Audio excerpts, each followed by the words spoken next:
Hi, everyone. My name is Nicole DeSantis, and I'm a higher education marketing manager with Google Cloud. Today, I'm delighted to introduce you to Christoph Gorgula and Hari Athanari from Harvard Medical School, who will share more about how they're using Google Cloud to speed up the research against COVID-19. Hi, Nicole. Lovely to be here. Hi, Nicole. Thanks for having me. So before we dive into the webinar, I also want to draw your attention to Google Cloud Next 2020. These are the sessions that are specific to high performance computing that we wanted to highlight to you all, and they are our recommended sessions for the Next on Air programming. Today, we've organized our talk into 3 sections. First, I'll be providing an overview of our research credits program, and then you'll hear from Hari and Christoph as they describe their COVID-19 research. Then we'll do a fireside chat as we talk about the future of their research and get a quick look at their technologies. So here I want to draw your attention to our Google Cloud Research Credits program. Applying is really easy, and you can do so at the link highlighted here or doing a quick Google search for GCP Research Credits. This program has been in place for several years to fund pure and applied research at higher education institutions. But as we saw COVID-19 quickly expanding, we repurposed the program for any researcher at any organization that was tackling COVID-19. So now nonprofits, state, local, and federal governments, commercial entities, and startups can apply for credits that are specific to COVID-19 related research. Our original academic research credits program is still operating alongside the COVID-19 program, and we highly encourage you to apply for both as we're still accepting applications. So our COVID-19 research credits program, as I mentioned, these are free credits to use on any Google Cloud product for COVID-19 related research. We've partnered with the Harvard Global Health Institute for an independent scientific review of applications. And as you can see, we've funded a very wide range of projects from modeling, the development of public health models and data sets, and today you'll hear more about one of our drug discovery examples. The purpose of this program is really to fund research and development and less so long-term operational support of an application. You can apply for grants from thousands to hundreds of thousands in Google Cloud credits, and they will be reviewed both internally and, as mentioned, through the Harvard Global Health Institute. And as I mentioned, not only higher education institutions can apply for these credits. In terms of applying, you can apply at the link here. We ask that you provide a brief, less than 500-word project description. You can also add relevant links in PDF to your research, more information about you and your organization, and we include the Google Cloud pricing calculator that can help you estimate the cost requirements that you'll have. Our proposals are reviewed internally, and if we see cost optimizations or resources that could be used more efficiently, such as our preemptible VMs, our technical team will likely schedule a call or meeting to walk through those recommendations.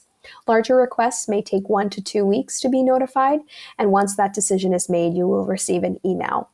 We may introduce you to other Google Cloud teams that can help you with collaborators and offer more technical support and opportunities for future funding. And then a large portion of my work is working closely with the researchers on marketing to bring more awareness about your work, find future funding models, and really highlight the results of your research on Google Cloud. You can also find more FAQs at the link shared, and our program is available in 35 countries globally. So now I'd like to hand it off to Hari Athanari from Harvard Medical School, who will walk you through their COVID-19 research on Google Cloud. Thanks for the introduction, Nicole. And it's a pleasure today to share our story on how we target the SARS-CoV-2 virus, especially leveraging the power of the Google Cloud platform. The new coronavirus, SARS-CoV-2, has an arsenal of proteins which helps us infect, invade, and attack our cells. As of today, there are no approved drugs that are specifically designed for the coronavirus. And it's our mission here to help that process in expediting the drug discovery option that we have for the coronavirus. If you look at the landscape for therapeutic intervention of the SARS-CoV-2 virus, there are two major subdivisions in them. One of them is the vaccine, and the other is the small molecule. And within this sphere of small molecule drugs, the most coveted one are those drugs that could be repurposed. So essentially, these are drugs that are already approved by an organization like FDA. And the advantage here is that if you could identify one of these drugs for the coronavirus, you can fast track the clinical trials. So normally, in the small molecule realm, these small molecules or drug engage a protein and inactivate that particular protein, and in essentially turning off the virus in some cases. So in general, the binding of a small molecule to the protein, or most of biology, is dictated by laws of thermodynamics, which is quantitated by the Gibbs free energy, which is an energy function. The Gibbs free energy has two different contributions, one from the enthalpy, the other from the entropy. A normal researcher, when they denote the potency of a molecule to bind to a protein, it is normally denoted by the binding constant Kd. And normally Kd links to the delta G by the equation RT K. And just to put things into perspective, if somebody says that they have a nanomolar inhibitor, which roughly translates to a delta G of about a negative 12 kilocals per mole. Now, in our quest for finding small molecule drugs, there are commonly two approaches. One is an experimental approach, which is often called as high throughput screening. Here, the researcher sets up an assay with a particular readout to identify for a small molecule that will have the necessary effect on the assay. So, for example, in this case, if you want to kill the SARS virus, there might be a viability assay where the readout is that the replicative ability of the SARS virus. And in this approach, the researcher has to manually go through hundreds of thousands of compound, one at a time, and sometimes in a few bunch of 10 at a time. Yet this is a laborious process, but has good efficacy. The other approach is a computational approach, where we can go to a much larger scale of molecule in the billions. Here, the idea is that instead of using an experimental approach, we use the computer to identify molecules that will bind to a particular target. So this is commonly referred to as in silico screening or virtual screening. So let's look at how this works. Now, here is the structure of a protein. And in this structure of the protein, we choose the Achilles heel of the protein. Sometimes it's the active site, or sometimes it's a site that engages another protein, or which is called the protein-protein binding interface. Now, we need a molecule that will bind tightly to this particular interface and inactivate it. So we take a molecule from the arsenal of molecules that we have, which we call the library of molecules, and then we place the molecule into the active site, and then compute the potency of this molecule or the capability of the molecule to bind or to engage this target site. We use laws of physics, starting from electrostatics to van der Waals to Lennard-Jones, and these are augmented by empirical and semi-empirical methods to calculate the ability of this molecule to engage this particular interface on the protein. Then we rotate the molecule multiple times, and each time calculating this ability, which is denoted by what's called the docking score. That particular pose of the molecule that has the best docking score is then documented as the docking score for that particular molecule. Then we take another molecule and repeat the same thing and document the docking score. We do this for n number of molecules, and those molecules that have the best docking score, or which is the top of the pile, are essentially potent candidates to engage that particular interface. So this entire concept of virtual screening or in silico screening isn't nothing that's terribly new. But today we go to see this in a new light because of the realization that the more number of molecules we screen or we evaluate computationally, the better are our odds of finding a more potent binder to this particular interface. This was actually proven mathematically by Christoph as a part of his thesis. Now here you see the probability of finding a better hit.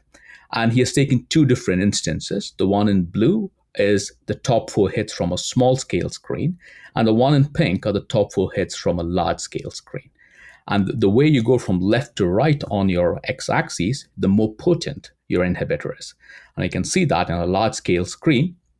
Mathematically, we can show that we can get more potent and tighter binding molecules. And this was also proven experimentally by the groups of Brian Schoikert and John Irvin, the original curators of the Zinc database, in two seminal publications last year in the year 2019, where they showed that if you can take about 100 million molecules, you can get very effective binders. And this resulted in a News and Views article called "The Bigger is Better in Virtual Screens." Now, our idea is to extend this to the next level and take it to about 1 billion molecules. Now, how does this look computationally?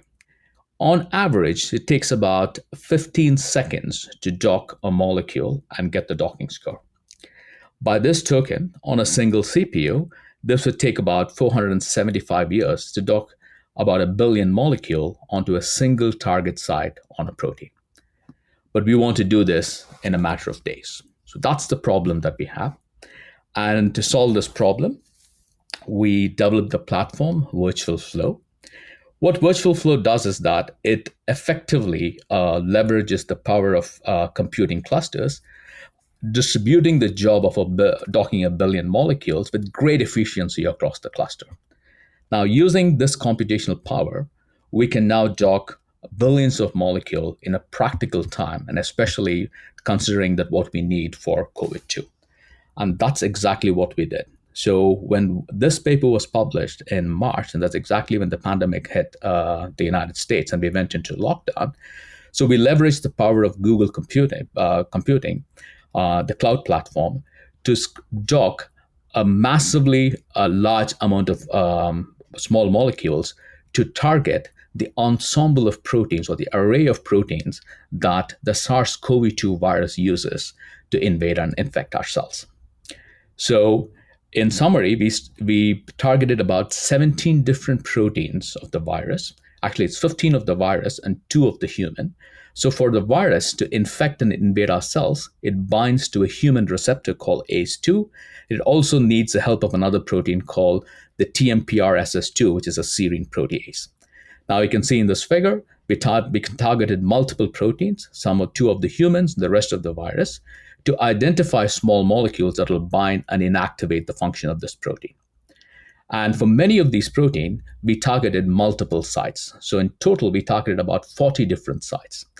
And the analogy here is that if you want to stop a car from running, you target the engine, you slash the tires, and you pull the brakes. So in a similar way, if you want a protein here to stop working, we target multiple functional sites of the protein, which will give us better efficacy. Now, I'm going to give you 3 different examples of the strategy that we used, highlighting some of the results. Here is a surface representation of one of the proteins, and this protein is the main protease, or MPRO. And the job of this protein is to cut the viral protein into small functional units. The way I look at it is that if you get a futon from IKEA, it comes in one single box, which you first need to segregate and then need to assemble it. The segregation part is done by this particular protein. It cuts them into individual units. Hopefully it doesn't have one bolt left at the end of the assembling process. So what you see here is the active site of the protein. And now what our idea here is to find a molecule that will snugly fit into that active site, inactivating the cutting capability of this protease. And here's one such molecule that was identified from 1 billion molecules that was docked to this particular active site using Virtual Flow at the Google Cloud platform.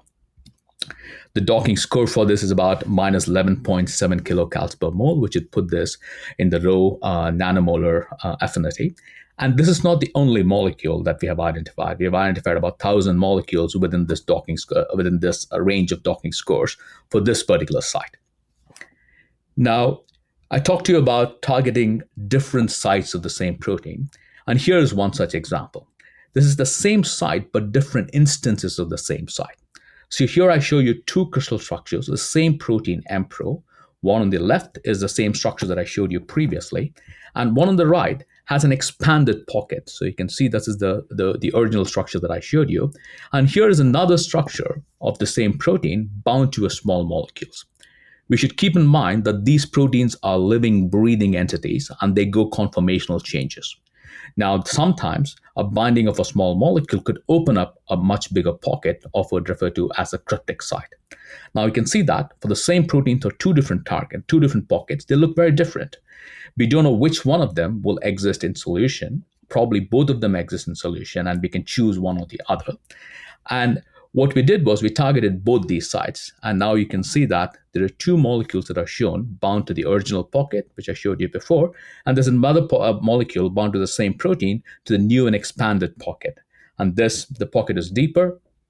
That is also reflected in the docking score, which is at a negative 12.2 kilocalories per mole, which means a more tighter binder. Now, here I show you another strategy of targeting multiple sites on the protein. The protein you see on the screen is the RNA-dependent RNA polymerase. To put it mildly, this is the main engine of the virus. So the goal of the virus is to replicate itself, and it has an RNA genome that needs to be replicated. And this is the enzyme, the polymerase, that makes a copy of the viral RNA. For this protein to function, it needs two other proteins, the helper proteins, and these are NSP8 and the NSP8-NSP7 interface dimer. So you can see there are two other proteins, one in pink, which is the NSP8, and one in blue and green, which is the NSP8-NSP7 dimer, which need to engage the RNA-dependent RNA polymerase, or NSP12, for it to function. So what we did to inactivate the protein, we targeted the active site that is shown in red over here. And we also targeted the protein-protein interaction interfaces. By placing a molecule that could bind somewhere along the yellow line, we can now prevent NSP8 from binding, hence inactivating or defunctionalizing the RNA-dependent RNA polymerase. So now here I show you a molecule that was identified by virtual flow that binds to the active site. And just to put this into context, this is the same site that the drug remdesivir binds. And by our calculations, our molecule binds tighter than remdesivir by about 2 orders of magnitude. Now, this would per se should inactivate the protein, but we also targeted the interaction interface. Now you can see here on the right-hand side is the interaction interface where it interacts with the helper protein NSP8, and there's a drug that binds over here, and this could potentially disrupt the interaction between NSP8. And on the left-hand side, you can see the NSP7 interface on NSP12, and the binding of the drug here would disrupt or would disengage the protein NSP7. So these are the drugs that I showed you previously are the drugs that were new. They were not previously approved. But we also found a list of drugs that bind and engage these proteins that were previously approved by FDA for another indication. At this point, I want to point out that none of these drugs should be taken by any of the individuals for COVID-19 without the consult of a licensed physician and if the drug is approved by the FDA or another regulatory body for coronavirus. Now, here I want to show you some examples. And here's the drug betamethasone. And people would have probably heard about this as dexamethasone. It's a very related compound, very similar compound. And betamethasone is a corticoid. It's a corticosteroid. It actually engages the glucocorticoid receptor. And here you can see that the same drug is engaging the protein NSP14, which is a dual function protein, which is both a methyltransferase and an exoribonuclease. Now, here in this case, the betamethasone engages the active site of the exoribonuclease part. And here I show you another example of a drug that is FDA approved that was also found in our screen to bind to the SARS-CoV-2 proteins. And this is imatinib, which is a kinase inhibitor. inhibitor of the Abl kinase, and is generally prescribed for cancers like chronic myeloid leukemia. But here you can see that imatinib binds to two of the SARS-CoV-2 protein. One is the same protein, NSP14, which is the methyltransferase. But unlike betamethasone, imatinib here binds to the active side of the N-methyltransferase. So it's a dual function protein. Well, betamethasone takes the exoribonuclease active site. The imatinib takes the N-methyltransferase active site. And in addition, imatinib also engages NSP13, which is the helicase. And you can see the interactions on your right-hand side. Now, in summary, we have targeted about 17 proteins, 2 humans and 15 viral proteins, with a total of about 40 target sites, 50 billion docking instances in total, using 100 million CPU hours at the Google Cloud. And this took us about 4 weeks. So this is probably to our knowledge, this is the largest virtual screening effort that has been taken. So we took a multi-pronged strategy. Again, the idea is to target different aspects, different functional aspects of the same protein. And one of the advantages by taking such a strategy is that if tomorrow the virus has to mutate and there's a key mutation in the site where the drug binds, the drug would be rendered ineffective. But now we have multiple ammunitions against the same protein, so some of the drugs that target the other site would still be effective. So there's a possibility that some of the drugs identified here, the drug candidates identified here, could be helpful in case of mutations. And that's most of the sites that we have targeted over here on the SARS-CoV-2 virus are also conserved in the other SARS virus, especially the SARS and MERS virus. So the drugs identified here could also be pan-corona. So it could also affect, let's say, if in the future there's an outbreak of MERS, these drugs could also be effective then. The third option is a cocktail option, similar to what is tried in HIV. The idea is that by affecting different parts of the viral machinery, these drugs could be taken together for increased efficacy. And depending upon which stage of the infection people are, different cocktail options could be pursued. Now, the road forward looks something like that. We take the top hits from our first stage of the screening. As I told you, the protein is a living and breathing entity. Then we try to simulate or to try to accommodate dynamics on the protein sites and to re-refine the top hits that we got from our first stage screening. And then parallelly, we are procuring the compounds for the top hits that we have identified, and then we'll experimentally validate them in 2 orthogonal assay conditions. One is looking at the effect of the drug on the ability of the virus to replicate. So normally, in this case, we take the SARS-CoV-2 virus, we grow them in cells like either human cells like Calio3 or standard monkey cell lines like Vero, and then assay for the ability of the virus to replicate with and without our drug. That'll tell you the efficacy of our drug against a viral viability. Now, we also would like to address this question mechanistically. And the idea here is that, is the drug acting by the way we think it's acting? Is it targeting the protein that we thought it will target?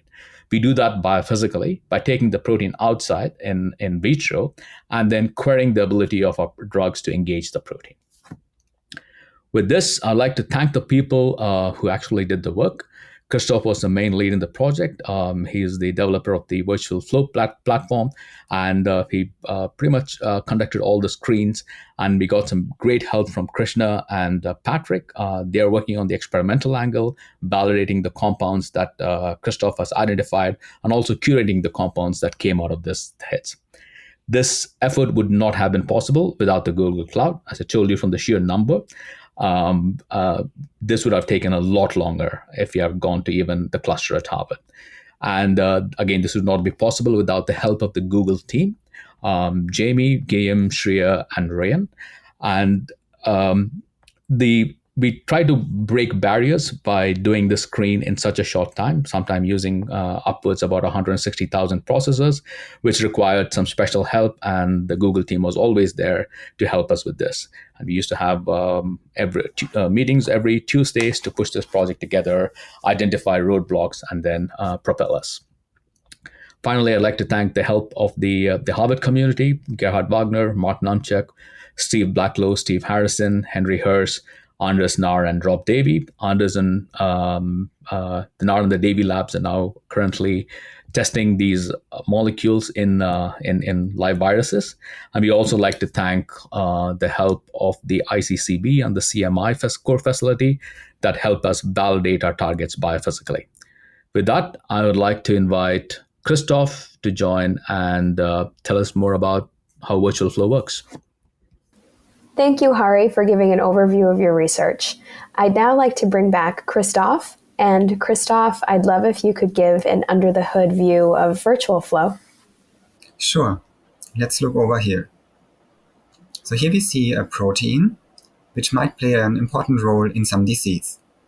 Suppose you want to find a small molecule which binds to this protein to inhibit the function of the protein and cure some disease. In order to be able to carry out virtual screenings, we need two things for this. One is the structure of the protein, and the second are the ligands which we want to screen.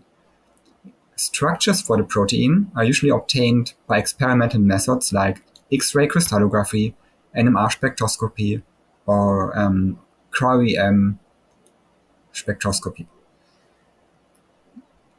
Once we have obtained the structures by these experimental methods, we need to do a little bit more of preparation of the structure, but this is usually not complicated, and we can directly use it then for virtual screenings. The second thing which we need are the ligands. So here in the upper left corner, we see a number of unprepared ligands in the chemical space. In order that we can use them for virtual screenings, we need to prepare them into a ready-to-dock format. The preparation procedure usually involves protonation of the ligands, computing of the 3D structure, and similar things. For this, we have developed YFLP, Virtual Flow for Ligand Preparation, which is able to prepare extremely large ligand databases. The largest one which we have currently prepared is the enamine library from the real library from enamine, which contains roughly 1.4 billion compounds. Once the library is prepared, we can use it again and again for virtual screenings. The virtual screening procedure itself is carried out by VFYS, Virtual Flow for Virtual Screenings. And when we screen a large number of small molecules, we call it a stage 1 screening or primary virtual screening. And usually we use a very fast docking program where we held the protein rigid to accelerate the computations. Once we have the hits of this virtual screening, we can rescore them again in a second stage where we use more accurate docking methods. For example, we can allow the protein to be flexible, or we can use more accurate docking programs which might be slower than the fast docking program from stage 1. Once the stage 2 is completed, we can either go to a third stage screening to improve the results even more, or we can directly go to the experimental verification. Once we have the virtual hits which we want to test in the lab, usually we order a few hundred compounds from some compound vendors and test them. Once we have identified the experimentally verified compounds which are most promising, we can further optimize them with virtual flow. For this, we first prepare a custom analog library of the hit compound in question, and then we screen this custom analog library again with the desired accuracy level. So this was a broad overview of what virtual flow is doing. And virtual flow has many features. Virtual flow basically runs on any computer cluster, on any workload manager which runs on computer clusters. Virtual flow can run basically on any computer cluster which is managed by a batch system such as Slurm. Because batch systems like Slurm are also running on cloud computing platforms like the GCP, virtual flow can natively run on cloud computing platforms without further modification.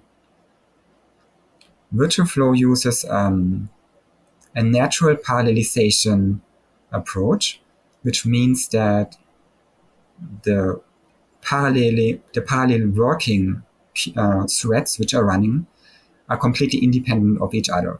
And this is the key why it's scaling perfectly linear. So here we can see two diagrams which show the scaling behavior. So on the x-axis, we see the number of CPUs, here up to 18,000 for the AMD CPUs. And we see the speed of the virtual screening procedure on the y-axis. And we do not see any slowdown with the increasing number of CPUs. This is thanks to the natural parallelization. Similarly, also for Intel Xeon CPUs, of course, we also don't see any slowdown. On the GCP, we have also tested the scaling behavior up to 160,000 CPUs. And also here, we observed a perfectly linear scaling behavior.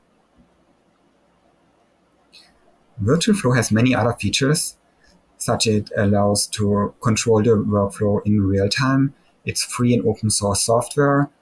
It supports a large number of different docking programs and many more features. So much to what's under the hood of Virtual Flow. Thank you, Christoph. Can you share some of the challenges and benefits of implementing the platform on the cloud versus on-prem clusters? Sure. So one of the challenges of implementing Virtual Flow in the cloud was to unlock all the quotas which were in place in the beginning. So it's very simple to run Virtual Flow on a small scale.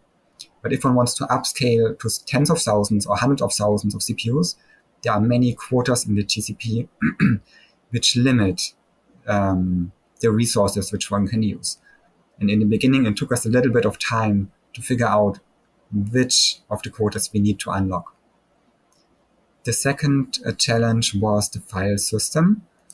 So Virtual Flow has a relatively high demand on the cluster file system which is used. And for this, we have used Elastifile on the GCP. Elastifile is extremely powerful and flexible. But in order to set it up properly and to optimize the parameters, this was a little bit challenging in the beginning, but we got also great support from the Elastifile team from Google. So this was no problem in the end. One of the major benefits of running Virtual Flow in the cloud is that one can basically upscale the workflow procedure to any number of CPUs one wants to use. So using more than 100,000 CPUs is no problem in the GCP. And this is not possible usually when using university computer clusters. In addition to the credits that you received from Google Cloud, can you talk about other types of support you got during your research? Yes, we got an amazing support from Google, and we could not have done it without all the help we got. We got a lot of help for getting the cluster file system like Elastifile running in the way we needed it. But once we figured out the proper configuration, it's very simple to reuse. The other challenge, with the limits and the quota, we also got a lot of help from the Google team, from Shreya, Giham, Jamie, as Harry mentioned before. Yeah, and once the limits were unlocked, it was basically simple to run Virtual Flow again and again without much more changes in the setup. In addition to Christoph mentioning about the help that we got from Google, in Science we always stand on the shoulders of giants. So we stand on the work that's done by other people as well. And that's how science progresses. And while this project started in the beginning in March of 2020, there were only a very few crystal structures, which are starting points for our screen. And then we approached Google and we started with a very small project. And then as it progressed, the scientific community started solving a lot more of the crystal structures, giving it a lot more ammunitions for us to target. And then Google always came out through every time we expanded our search space, Google said, we will get you the credits and let's do this. And that was something that was unique and well appreciated. Yeah, the Tuesday calls would now half of them would be about general virology, half of them would be about thermodynamics, and half of them would be about computational. So it was a nice learning experience on both ends, I think. Wonderful. And so now, Hari, you're using Virtual Flow to look at cures for COVID-19. So can you kind of share, how other fellow researchers can take advantage of some of the information that's out there and how to access it? Absolutely. And again, this is we've seen collaborations that are unprecedented. I think when there's a crisis, I think humanity comes together. And we've been having support by the people who are even putting the data, the structures on the PDB before even having a publication and owning it. And we would like to do the same as well.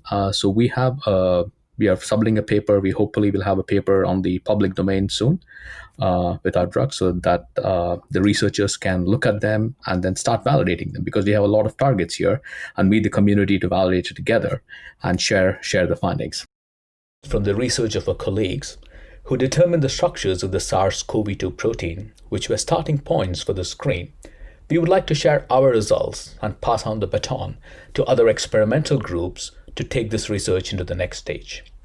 Our curated research from this collaboration with Google can be accessed through the website Virtual Flow for COVID-19, which is VF, the number 4, covid19.hms.harvard.edu.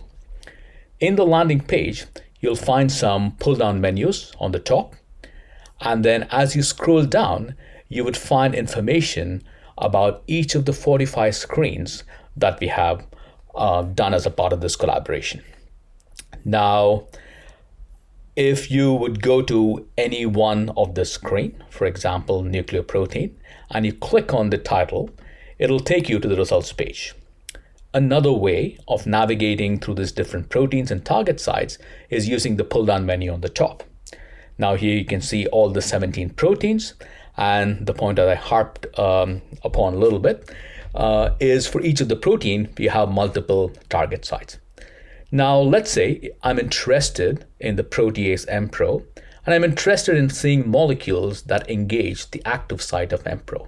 So if I click on the active site, this will take me to the results page. And here, an interesting option is the interactive table with the top 1,000 hits, including docking poses. So when I click on this, it'll take me to the page that has the top 1,000 hits for this particular site. Now you can view them as either 10 at a time or 20 or 50 at a time.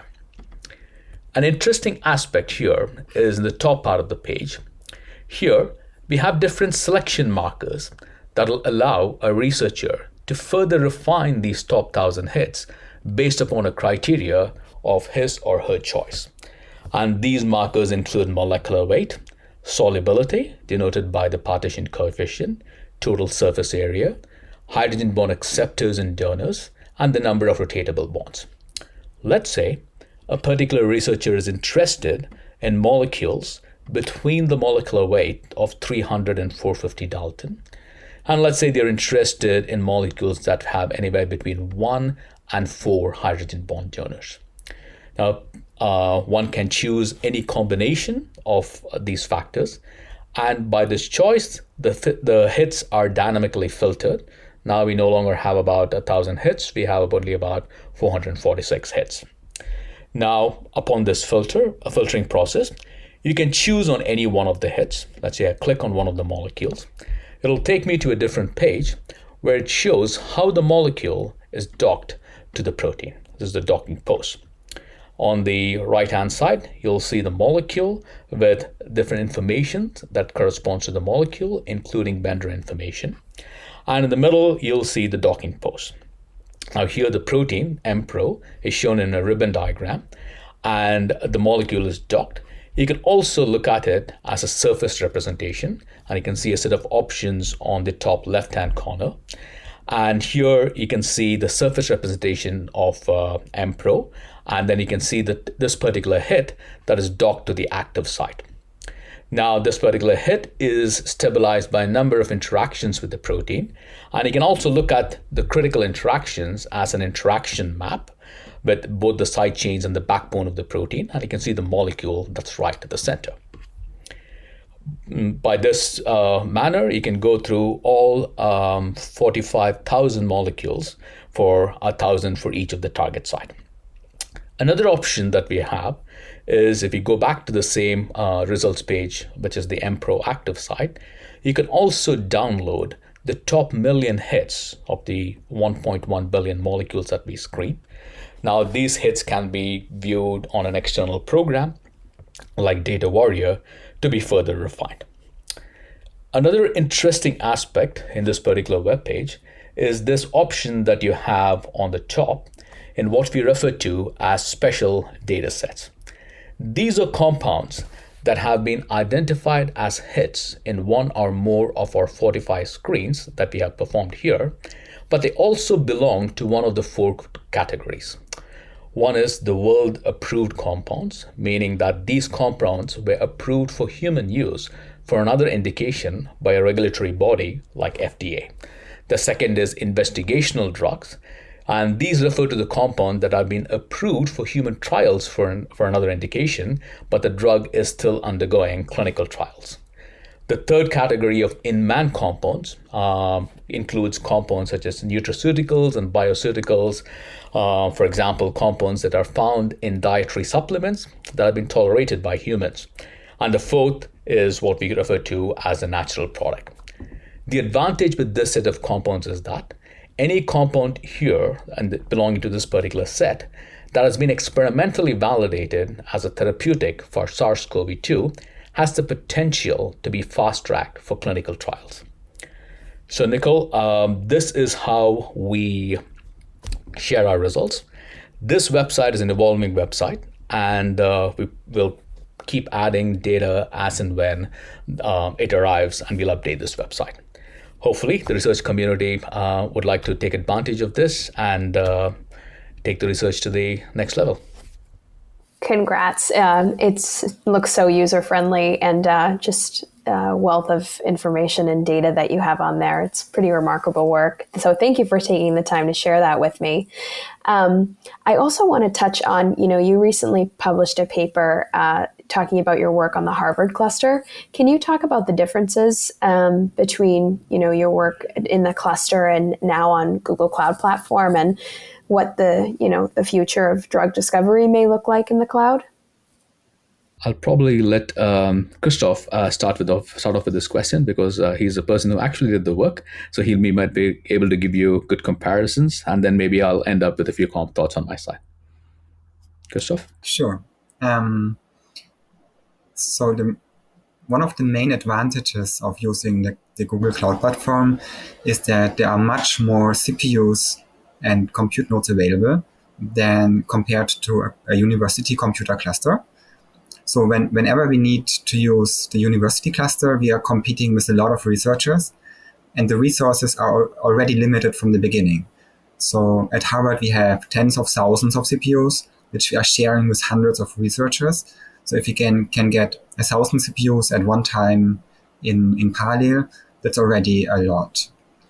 And when we use the Google Cloud Platform, we have the potential to use hundreds of thousands or even millions of CPUs at the same time, if we want to. And we can also do this basically on demand whenever this is needed, while on the university clusters, we often have to wait for a certain amount of time until the resources become available. This is maybe the biggest advantage of the cloud. Yeah. So, Nicole, to follow up on that, I think I'll follow up it both on a slightly micro and a macro level. One of the things that I was very happy about this paper that we published is that this truly democratizes ultra large scale screening. I mean, we are privileged to be at Harvard, and then we have access to computing clusters, but not all places even have access to such a large computing cluster. But now somebody in a remote location has a great idea and they want to do this virtual screening. All they needed is get on a Google Cloud. And this truly democratizes it for everybody and anybody to take advantage of this great resource. That's in the short term. In the long term, at least is my thought, is that computational drug discovery is going to occupy a large part in the future of getting lead candidates at least. And if you take the entire chemical space, the entire chemical space is 10 to the power of 60, which is more atoms than what we have on Earth. That's how many chemicals are possible. And even if you could create a fraction of them, let's say in about 5 years from now, we could look at a space of about 100 billion compounds. And now, if the computational power increases tremendously over a period of time, we could get much faster to much more potent inhibitors.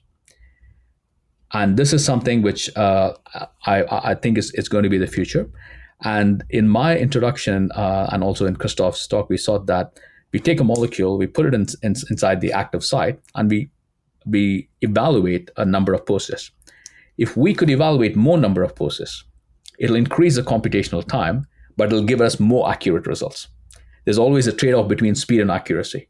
If tomorrow Google Cloud comes says, Sahari, you have 1 million processors for a week, we could do this in much more accurate way and with the same speed that we have today. We could sample more poses. In all the docking that we have done, the protein is left rigid because we don't have the computational time to let the protein move. Just imagine if you have enough computational power, we could do the same billion with the protein moving. Then that would really remarkably open up this for us into completely another dimension. And I think we have the platform. We just need Google to get a lot more computers and give it to us. And to add to this, so at the moment, drug discovery is mainly done experimentally. So maybe 90% of drug discovery is done with experiments. Also the initial hit and lead optimization phases. And this is very expensive and time consuming. And the number of compounds which one can test is quite limited. With standard approaches, one can test maybe 500,000 compounds, at the best a few million compounds. So even the initial hits which one gets usually are not that good, usually. With the computational approaches, we can solve most of these problems because we can speed up this process of hit identification and lead optimization. And also it's cheaper and it allows one to obtain better initial hit compounds.